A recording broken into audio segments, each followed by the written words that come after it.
Hello friends, this is Viraj Rane from Perseverance Institute, Mumbai. I hope every one of you is doing well, especially with respect to your padai and with respect to your health. Today we are continuing our discussion on government schemes. जो scheme हम लोग आज देखने वाले हैं वो बहुत बहुत बहुत इंपॉर्टेंट स्कीम है. It's name is Ayushman Bharat. It is a centrally sponsored scheme. It in itself contains two initiatives. तो हमें वो दो इनिशिएटिव्स देखने होंगे. पहला इनिशिएटिव है हेल्थ एंड वेलनेस सेंटर्स का इनिशिएटिव और सेकेंड है national health protection scheme. With respect to health and wellness centres, this centres were established और are established under Ayushman Bharat so that health protection services और medical services are brought closer to the doors of people.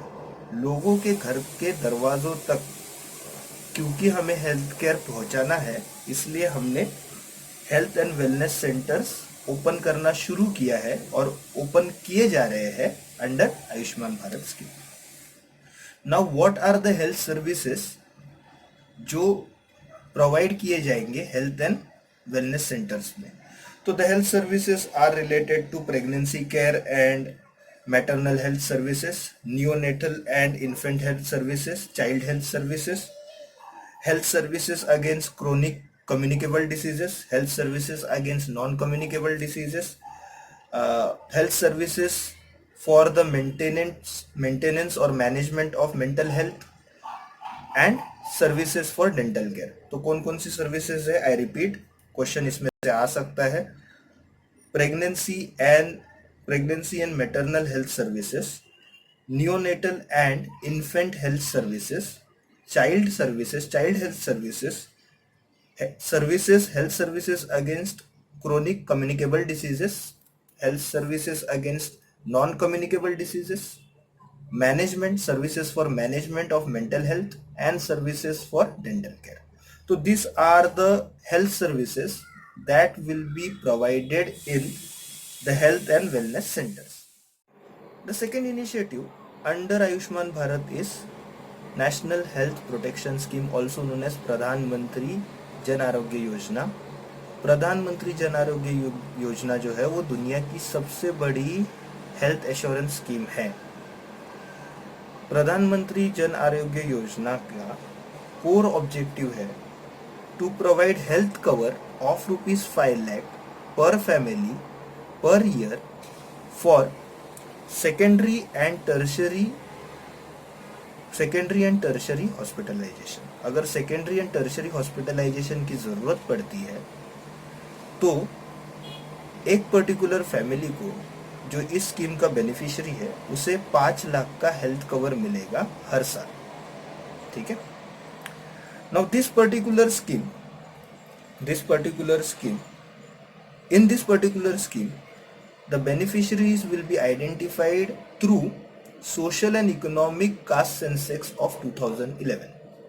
तो उस particular census से, social and economic census 2011 के मदद से beneficiaries को identify किया जाएगा. Another thing, this scheme has subsumed Rashtriya Swasthya बीमा योजना. तो जो लोग राष्ट्रीय स्वास्थ्य बीमा योजना के बेनिफिशियरीज थे उनको भी इस स्कीम में ऑटोमेटिकली ऐड कर दिया गया. And because of this, the beneficiaries, the number of families which have now become the beneficiaries of this scheme are around 11 crore. So around 11 crore, to be more precise, it is 10.47 crore. So 10.47 crore families are now beneficiaries of this scheme, and that is why it is the biggest या largest health assurance scheme in the world. It covers around 40% of India's population. Cost of implementation of this scheme will be shared by center and the state government. Objective क्या है इस scheme के? सबसे पहला objective तो जैसे हमने बोला, because it will provide health care cover.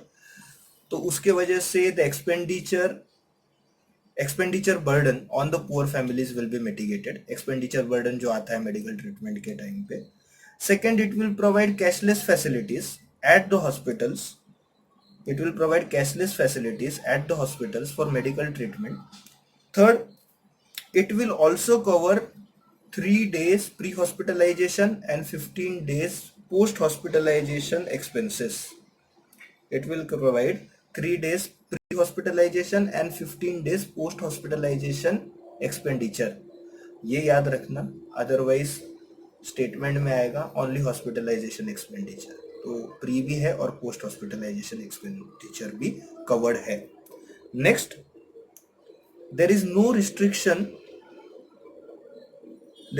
restriction on the age criteria of the family और gender criteria of the family. तो कोई उसमें ये नहीं है कि इस मतलब उस फैमिली में इस एज के लोग होने चाहिए या कंपलसरी जेंडर कॉम्पोजिशन फैमिली का एक पर्टिकुलर तरह से होने चाहिए, नहीं, ऐसे कोई उसमें क्राइटेरिया नहीं है. तो in this particular under this particular scheme family को जो बेनिफिट प्रोवाइड किए जाएंगे they are age neutral, they are gender neutral. Next, all pre-existing conditions will be covered under this scheme. Benefits of this scheme will be provided throughout the country and they will be available. Benefits of this the benefit of this scheme will be provided throughout the country. The benefits of this scheme are portable throughout the country, and these particular benefits can be availed both at public and private hospitals. तो public and private hospitals दोनों में ये benefits आप avail कर सकते हो. जो services cover की जा रही है, जिन सर्विसेज के लिए एश्योरेंस दिया जा रहा है, दो services are expenditure on drugs, expenditure on medicines, diagnostic services, physicians fees, room charges, surgeons charges, OT and ICU charges, operation theatre and intensive care unit charges, medical implantation services, and of course expenditure for treating the complications which have arisen during the medical treatment. तो medical treatment चल रहा है और उस medical treatment के दौरान या उस मेडिकल ट्रीटमेंट की वजह से अगर कोई कॉम्प्लिकेशन होता है तो उस कॉम्प्लिकेशन को ट्रीट करने के चार्जेस भी इस एश्योरेंस में कवर्ड है. Alright, so this will be all with respect to Ayushman Bharat. Alright, study hard and keep working hard and remember, ये प्रीलियम ही आपका फर्स्ट एंड लास्ट प्रीलियम है. इस तरह से पढ़िए. There is no next attempt. कोई ऐसा अटेम्प्ट नहीं आने वाला है जिसमें आप आराम से बैठ के पढ़ेंगे और यू आपको ऑल इंडिया रैंक बनाएगा. कभी नहीं होता. ठीक है. So this prelim is your best shot, it is your best attempt.